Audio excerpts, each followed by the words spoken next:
তোমাদের কাছে একটি অনুরোধ যে তোমরা প্রতিটা গল্প, প্রতিটা কবিতা, প্রতিটা নাটক তোমরা নিজেরা পড়ে আনন্দ উপভোগ করো। ভিডিওটিতে আমি আমার যে ভাবনার প্রকাশ করতে চলেছি সেই ভাবনাই যে তোমাদের মানতে হবে এমন কোনো কথা নেই। তাই তোমরা প্রতিটা রাইটিং নিজের মনের মতো করে পড়ে নিজে আত্মোপলব্ধি করো। সো হ্যালো গাইস, চলে এসেছি আমরা নতুন একটা ভিডিও নিয়ে, এবং আজকের ভিডিওর টপিক হচ্ছে আজ আমরা রাস্কিন বন্ডের লেখা একটা খুবই সুন্দর নোভেল দ্য হিডেন ফুল, এই নোভেলটার সামারি আজ আমরা আজকের ভিডিওতে আলোচনা করব। তো ভিডিওটা কিন্তু খুব ইন্টারেস্টিং হতে চলেছে, তাই তোমরা ভিডিওটা কিন্তু শেষ পর্যন্ত অবশ্যই দেখতে থাকো। তো শুরু করা যাক আমাদের আজকের ভিডিও, রাস্কিন বন্ডের লেখা দ্য হিডেন ফুল। তো প্রথমেই নোভেলটি সামনে শুরু করার আগে আমরা জানবো রাস্কিন বন্ড কে ছিলেন। রাস্কিন বন্ড হচ্ছেন আমাদের একজন ভারতীয় লেখক, এবং তিনি 500টারও বেশি শর্ট স্টোরিজ লিখেছেন এবং আরও অনেক নোভেলস লিখেছেন, যার মধ্যে 69 বুকস যিনি চিলড্রেনদের জন্য লিখেছিলেন। এবং 1992 সালে তিনি সাহিত্য একাডেমি অ্যাওয়ার্ডও পেয়েছিলেন তার our trees still grow in Dehra রাইটিংয়ের জন্য।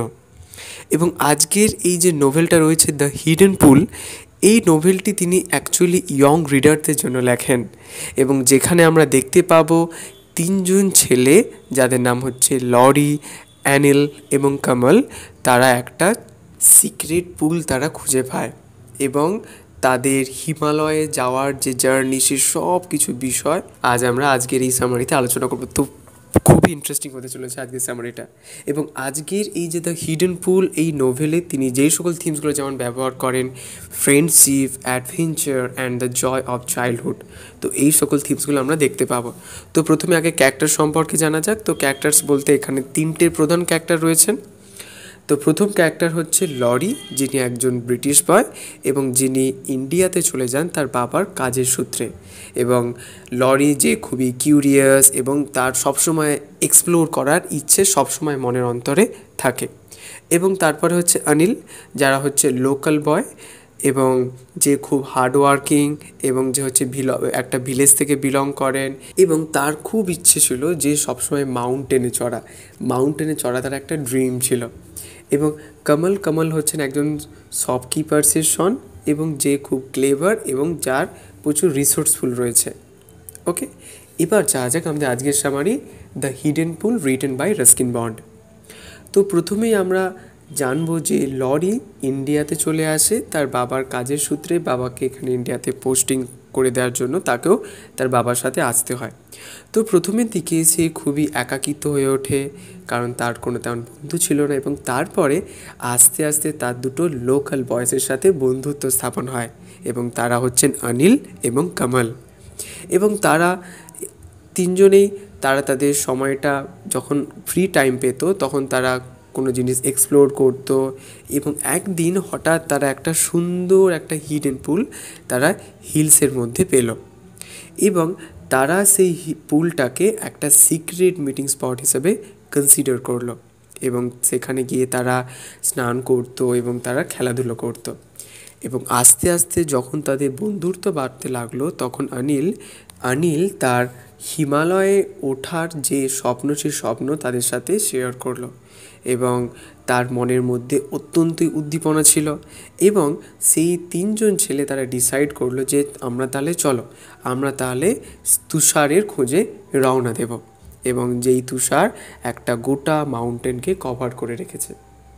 এবং আস্তে আস্তে তারা যখন জার্নিটা শুরু করলো তখন অনেক সমস্যার মধ্যে তারা আটকে পড়লো, কিন্তু তাও তারা তাদের যে ইচ্ছেকে দমিয়ে রাখলো না।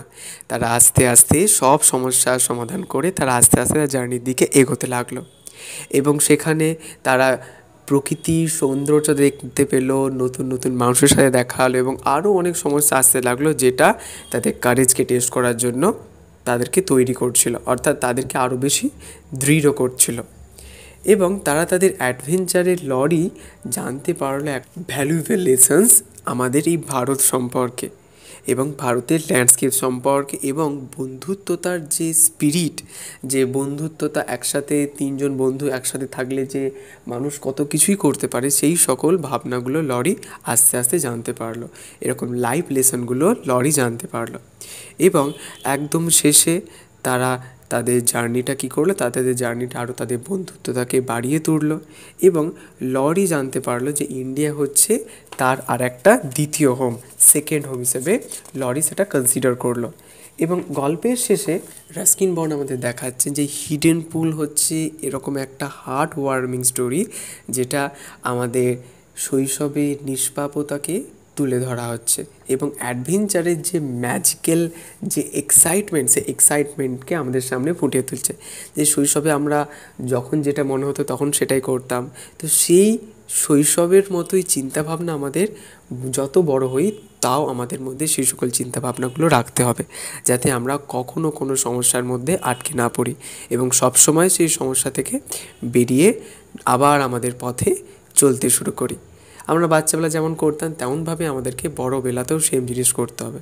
তো রাস্কিন বন্ড দ্য হিডেন পুলের মধ্যে দিয়ে এই একই ইঙ্গিত আমাদের দিলেন। তো এই ছিল আমাদের আজকের ভিডিওটা তোমাদের কেমন লাগলো অবশ্যই তোমরা কিন্তু কমেন্টে জানিও। আর যদি তোমাদের কোথাও কোনো প্রশ্ন থাকে অবশ্যই তোমরা কিন্তু কমেন্টে জানাতে ভুলো না যেন।